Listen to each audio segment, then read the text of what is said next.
शिरोमणि से शून्यता की ओर। इस अध्ययन श्रृंखला में हमने सबसे पहले राजा उज्जिया के विषय में देखा था, जिसको परमेश्वर ने 16 वर्ष की आयु में राजा बना दिया और 52 वर्ष तक वो राज्य करता रहा। बहुत सफलताएं उसने पाई, लेकिन उसका मन घमंड से भर गया। और जब उसका मन घमंड से भर गया तो परमेश्वर ने उसको शिरोमणि से शून्यता की ओर ढकेल दिया और वो पूरी तरह से अपने उस वैभव से, अपने उस राजकीय पद से और उस अधिकार से वंचित हो गया। और मृत्यु में भी वो कोढ़ी होने के कारण राजाओं के कब्रिस्तान में नहीं दफनाया गया। दूसरा पात्र हमने देखा था नए नियम से यहूदा इस्करियोती, जो कि गलील का नहीं था, पर यीशु मसीह ने उसको अपना शिष्य बनाया, उसको ट्रेजरार बनाया, ऊंचाइयों पर ले गया, लेकिन वो लालच में पड़ गया। पहला पात्र घमंड में आ गया, ये दूसरा पात्र लालच में पड़ गया और इसका पद भी ले लिया गया, इसकी जगह दूसरा चुन लिया गया और ये स्वयं भी आत्महत्या करके मरा। आज हम एक तीसरे पात्र को देखेंगे, जो कि बहुत ही साधारण था, जिसका परिवार, लेकिन परमेश्वर ने उससे के परिवार से, जो कि दान के गोत्र का था और जो कि जिसकी मां बांझ थी, परमेश्वर उससे कहता है कि तुझसे एक पुत्र होगा और वो पैदाइश से ही, जन्म से ही नाजीर होगा। जितने भी परमेश्वर के दास दासी चुने गए, वो बड़ी आयु होने पर उनको परमेश्वर ने चुना, उनका अभिषेक किया, लेकिन इस व्यक्ति के लिए लिखा है कि वो जन्म से ही, क्योंकि तू गर्भवती होगी और तेरे एक बेटा उत्पन्न होगा। जी हां, मैं न्यायों उसके 13वें अध्याय के 5वें पद को पढ़ रहा हूं। क्योंकि तू गर्भवती होगी और तेरे एक बेटा उत्पन्न होगा और उसके सिर पर छुरा ना फिरे, क्योंकि वो जन्म ही से परमेश्वर का नजीर रहेगा और इस्राएलियों को पलिश्तियों के हाथ से छुड़ाने में वही हाथ लगाएगा। 40 वर्ष से पलिश्ती इस्राएलियों पर शासन कर रहे थे और उनको सता रहे थे, और परमेश्वर इस मानव की स्त्री से, जो कि दान के वंश की थी, उससे कहता है कि तू गर्भवती होगी और जो पुत्र होगा वो पलिश्तियों के हाथ से तुम्हें छुड़ाएगा। और इस प्रकार से परमेश्वर ने इस बालक को, जो कि जन्म नहीं लिया था, तब से अपने लिए चुन लिया और धीरे धीरे इसको परमेश्वर बढ़ाने लगा और बढ़ाते बढ़ाते इसने बड़े बड़े आश्चर्य कर्म भी किए। इसको परमेश्वर शिखर पर ले गया। पलिश्तियों को इसने बहुत बड़ी मार से मारा। पहली बार उसने जबकि विवाह किया तिम्ना से और उस भोज में लोगों से एक पहेली रखी और उस पहेली का उत्तर के लिए और उसके कपड़े और जो उसने वस्त्र रखे थे, कुर्ते और दोहर, उसके लिए उसने 30 रखे थे कि 30 तुमको देने होंगे यदि तुम पहेली नहीं बता सके। और उन्होंने तिम्ना पर दबाव डाला और फिर उसने 30 पलिश्तियों को मारकर, उनको लूटकर, उनकी सारी संपत्ति, उनके जो कपड़े थे वो इनको दिए। उसके बाद उसने पलिश्तियों को फिर से एक बड़ी मार से मारा और वो चला गया और छिप गया और रहने लगा एक गुफा में, एक पहाड़ की चोटी पर जाकर वो रहने लगा और एताम नाम चट्टान की दरार में वो निवास करने लगा। और तब पलिश्ती यहूदियों पर, इस्राएलियों पर आक्रमण कर देते हैं और इस्राएली पूछते हैं क्या बात है, तुम हम पर क्यों हमला कर रहे हो? वो कहते हैं हमको शिमशोन चाहिए। और तब वो शिमशोन के पास आते हैं और शिमशोन उनसे कहता है कि तुम मुझ पर आक्रमण मत करना, और वो चला जाता है यहूदियों के पास उसके साथ पलिश्तियों के सामने। और तब परमेश्वर की आत्मा उतरती है और वो गधे के जबड़े से 1000 पलिश्तियों को मार देता है। वो पलिश्तियों पर बुरी तौर से हमले कर करके उनको परेशान कर देता है, यहाँ तक कि जब वो अज्जा को गया और एक वेश्या के यहाँ चला गया और उन लोग ने सोचा कि अज्जा में है ये और हम अब इसको सुबह उठते ही मारेंगे। उन्होंने दरवाजे पर पहरे बैठा दिए और रात को वो उठता है और उस दरवाजे को उसके बेंडों सहित उखाड़ कर पहाड़ पर ले जाता है। और इस प्रकार से परमेश्वर ने शिमशोन को, जो कि जन्म से नजीर के रूप में उसने चुना था, उसको ऊंचाइयों पर ले जाता है। लेकिन हम देखते हैं शिमशोन उन ऊंचाइयों पर जाने के बावजूद भी अपने चरित्र को नहीं बदल पाता है। उसको ये बात मालूम है कि मैं परमेश्वर का नाज़ीर हूं, और उसके बावजूद वो परमेश्वर की प्रजा को छोड़कर एक पलिश्ती स्त्री से मोहब्बत करने लगता है। और लिखा है, शिमशोन तिम्ना को गया और तिम्ना में एक पलिश्ती स्त्री को देखा। तब उसने जाकर अपने माता पिता से कहा, तिम्ना में मैंने एक पलिश्ती स्त्री को देखा है, सो अब तुम उससे मेरा ब्याह करा दो।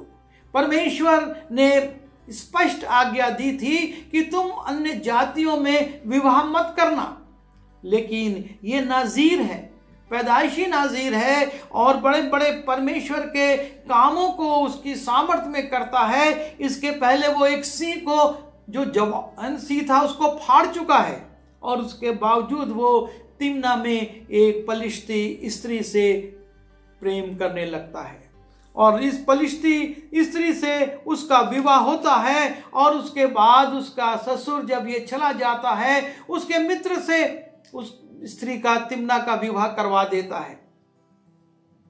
और तब ये शिमशोन बहुत क्रोधित होता है।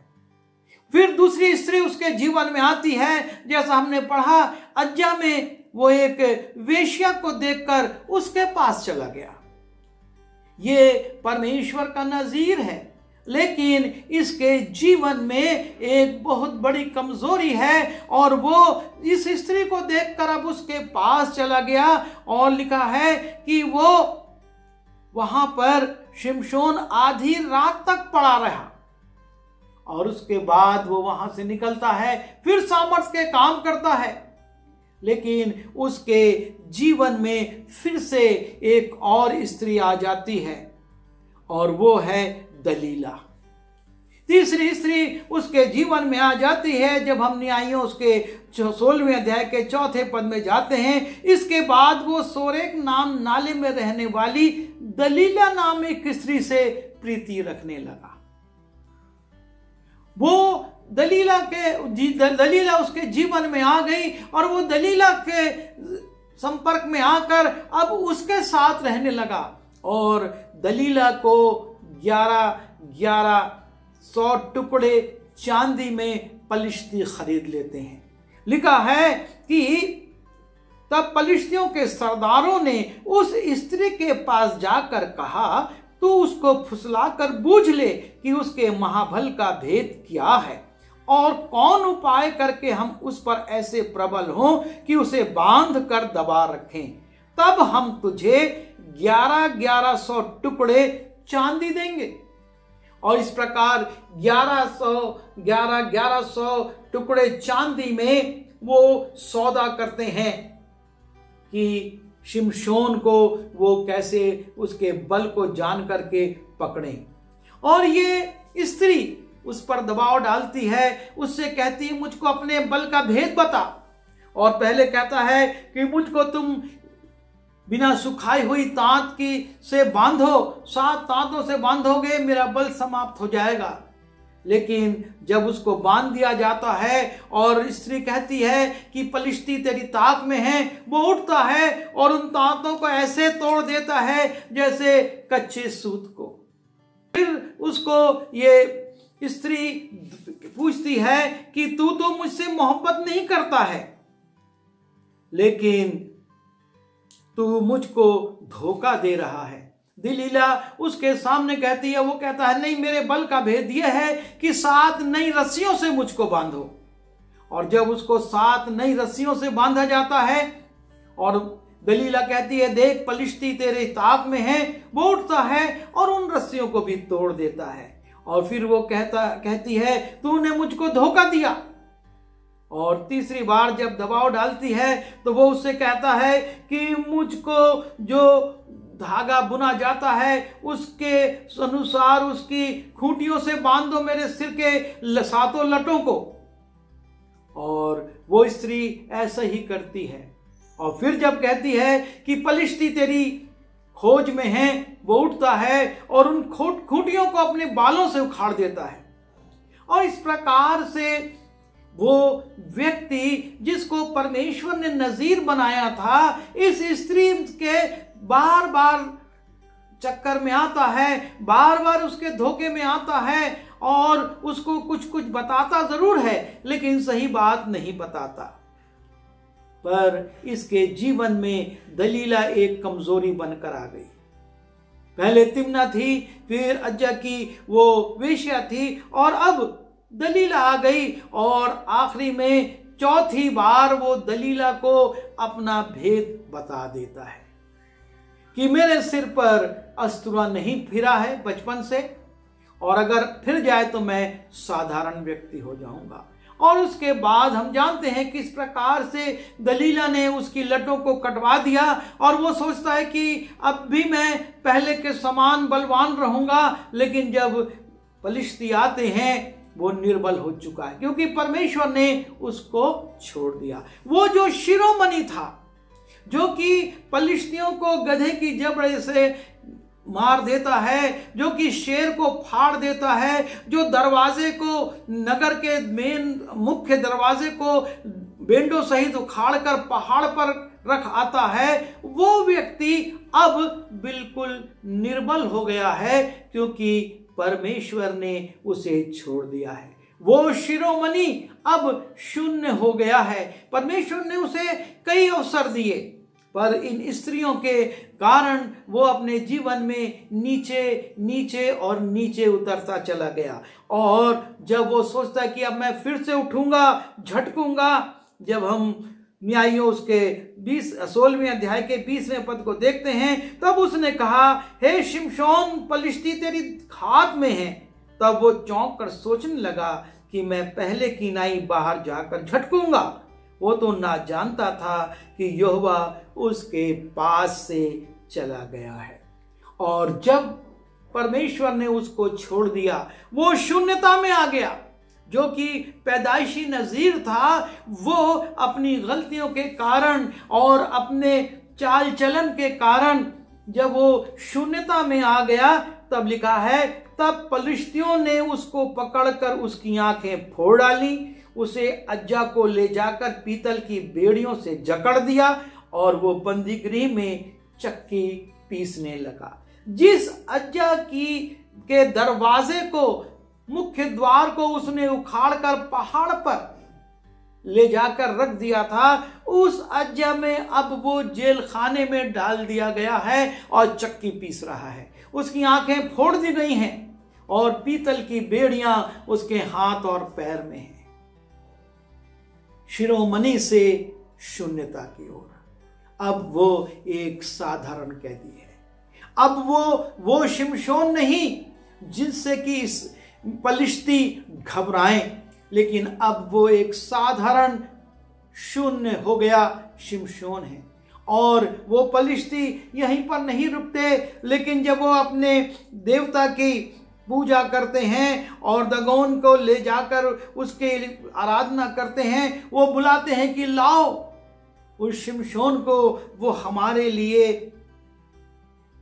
तमाशा करे, वो हमारे लिए हमारे देवता के सामने नाटक करे, हमारे लिए मनोरंजन करे, और इस प्रकार से वो उसको अपने बीच में बुला लेते हैं। वो व्यक्ति जो कि कभी शिरोमणि था, जिससे पलिश्ती घबराते थे, डरते थे और रुपया लेकर गए थे कि दलीला हमको उसके साहस का, उसकी शक्ति का, उसकी सामर्थ्य का भेद बता। अब वो उसको लेकर आ रहे हैं कि वो उनके देवता के सामने तमाशा करे। शिरोमणि से शून्यता की ओर वो शिमशोन जो कभी शिरोमणि था, लोग उसके नाम से डरते थे, अब अंधा होकर लोगों के बीच में तमाशा कर रहा है, सिर्फ और सिर्फ इस कारण क्योंकि उसने अपनी पवित्रता को नहीं बनाए रखा। वो इस्राएली था और उसको अन्य जाति स्त्रियों से विवाह नहीं करना था, लेकिन पहले तिम्ना, फिर उस वेश्या जो कि अज्जा की थी, और उसके बाद दलीला उसके जीवन में आए और उसको नीचे नीचे और नीचे, इतने नीचे गिरा दिए कि अब वो तमाशा करने के लिए मजबूर है। यह है शिरोमणि से शून्यता की ओर।